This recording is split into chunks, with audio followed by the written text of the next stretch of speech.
Hello, welcome back to the channel. My guest today came to the UK to work as a healthcare assistant and decided, this is not for me. I am going back to Ghana. The shortage of healthcare workers in the National Health Service, the NHS, and the health and social care industries have paved the way for healthcare assistants to be recruited from developing countries, including Ghana. And as I speak, many have come, have settled, and are working. There are others who are in the process of processing their visas, and there are others who aspire to come to the UK to work as healthcare assistants. Before I continue, I want to put in a disclaimer here. The aim of making this video is not, and I repeat, is not to tell people to go back to their countries when they face hardships, but rather it is the sharing of the experience, the unique experience of one person's journey. Each and everyone's circumstances is different. Some people have settled in the UK, healthcare assistants, they're working, they're happy. Some are struggling and they don't seem to find a way out and they feel stuck, but they've decided it's better to stay than to go.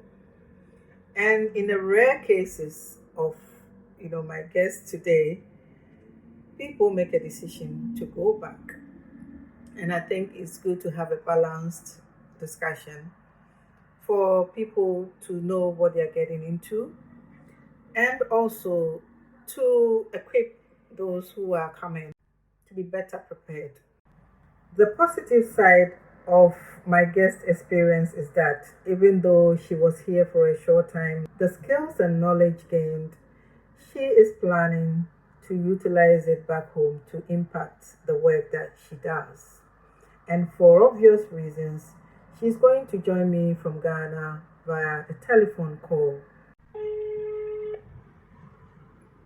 Hello, Akua. Thank you for joining me from Ghana via telephone. And I understand why, we want to maintain this as a telephone conversation. So thank you so much for agreeing to come and tell us your experience so that, other people can learn from it. Can you tell me how long you were in the UK for? Okay, I have been in the UK I was in the UK for 9 months. I went to UK in March and I returned to Ghana in November. Okay, thank you so much. So before you came to the UK, what were you doing in Ghana? What was your role? I was a medical social worker working at the hospital, and my role was to assess patients admitted at the hospital, get to know their needs and what they want, and then ask them if they are capable of paying their bills.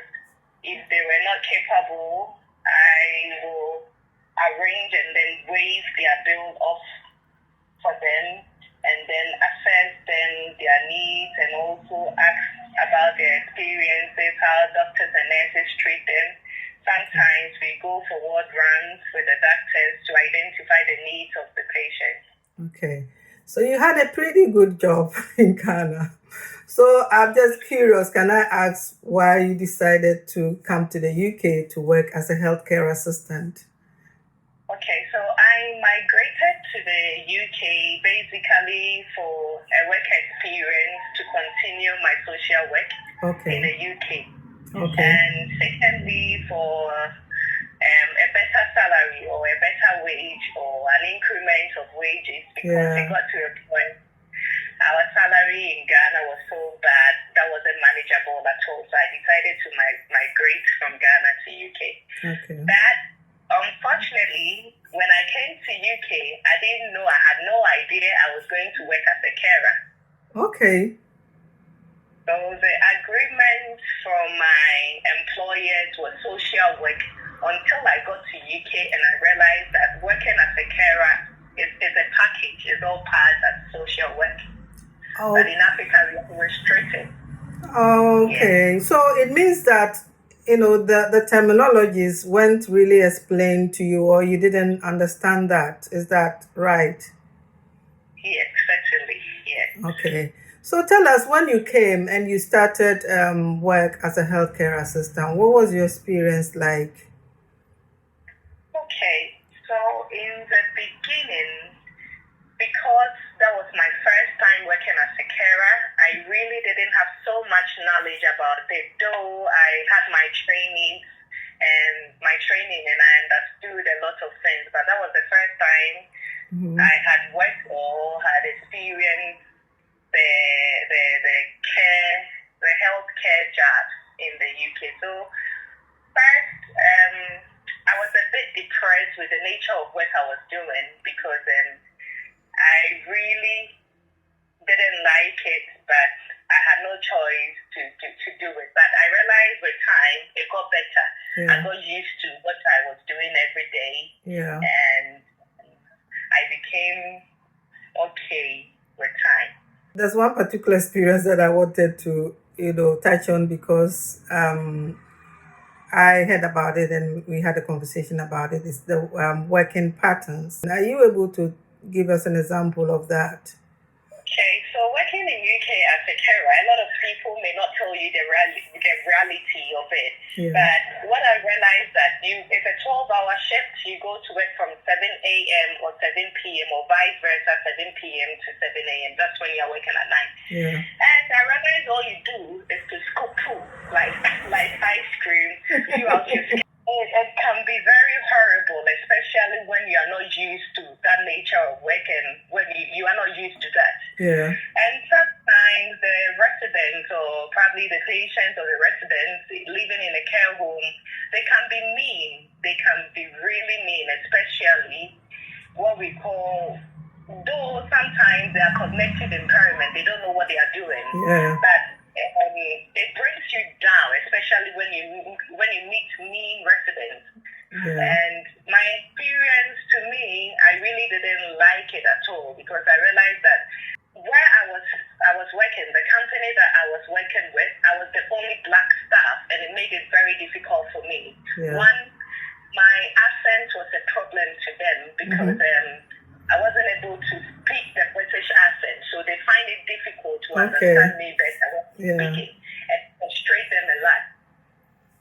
So due to that, it made it difficult to communicate with them as they want. So it stresses, it gives another level of stress to them.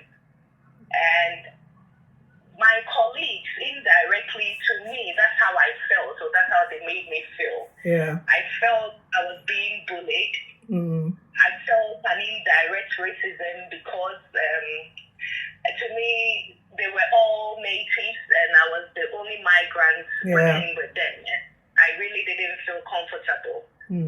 But with time, I got used to. With time, they also got used to me, and then I was able to manage and cope. Okay. I think one of the working patterns that I think was ridiculous was doing a night shift, 12-hour shift, and then being rotated to do a long day as well. And I think some people, you didn't know that this was unacceptable, did you? Yes. So I had an experience where I was supposed to work at night and then continue during the day. It went on for some time. Wow. I realized that my sleeping pattern was getting bad and it was disturbing my mental health. So until I made those inquiries from you, for you to tell me that it's unacceptable and it's unlawful, that's when I told my manager that the hours that they are giving me is not acceptable, until the manager said he's sorry and then changed the hours for me. Yeah. So indirectly, I call it a bully because as a manager, she should know what is right and what is wrong, but she was just making use of me at that particular time until you told me to do my own research and to tell them that that's not right. And they changed it for me. Okay. Wow. So, I'm glad that, you've had varied experiences and, things got better. So, at what point did you make a decision that I've had enough? I'm going to go back to Ghana. Okay, so first of all, I realized the system in UK, it's work and nothing else. Okay. You don't have, if you want to have a social life, maybe you can create time for yourself to have that social life. Yeah. But to me, my experience for working 12 hours didn't allow me to have any life apart from going to work and coming back home to sleep. Yeah.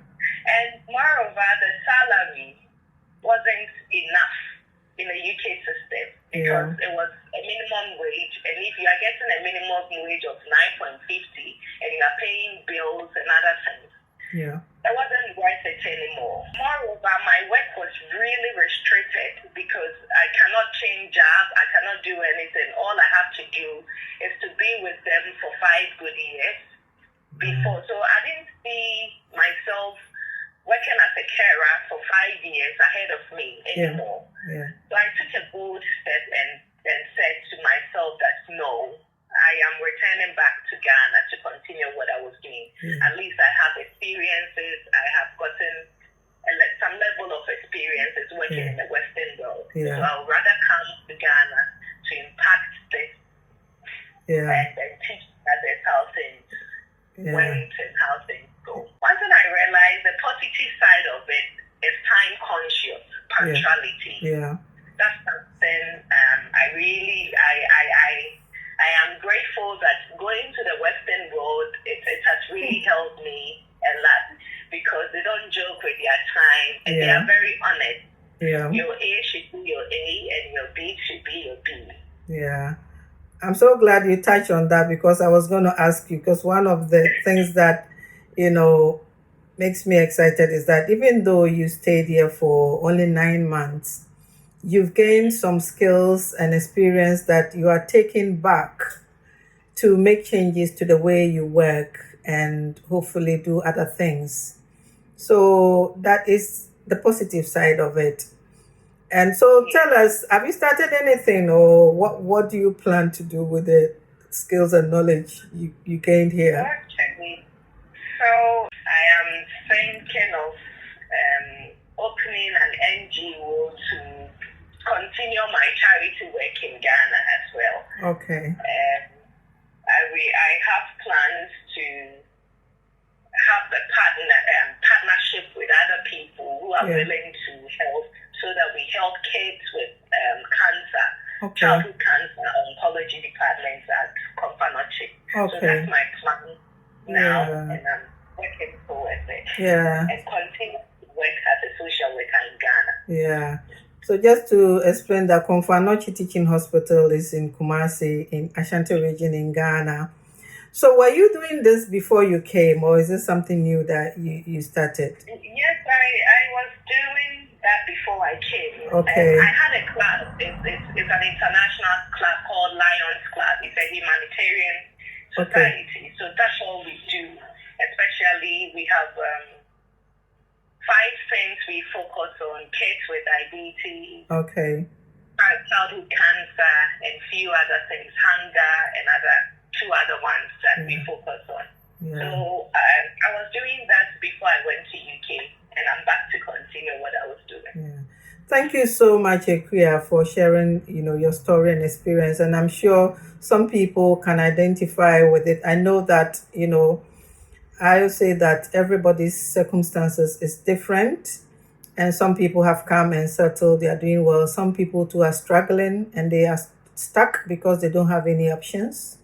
And very rarely, people go back. And I mean, you're the first person maybe in my circle that I know who's come back. Maybe there are others that I don't know of, but that's an option as well. So thank you for sharing this with us. And what advice would you give to anyone who is planning to apply to come and work as a healthcare assistant? What do you think people should know? Okay, so first of all, I will tell anyone who really wants to migrate from Ghana to do this healthcare work or senior care or any of the healthcare work, that you shouldn't travel if you're not comfortable. It won't be worth it. Yeah. That is one. Yeah. Then two, you should get to know the nature of work that you are going to do before you travel, so that it wouldn't be a surprise to you, or it wouldn't be something that you weren't expecting. I'll use myself for example. I really didn't know what I was going to do. I thought it was social work until I got to know that it comes in varieties. Yeah.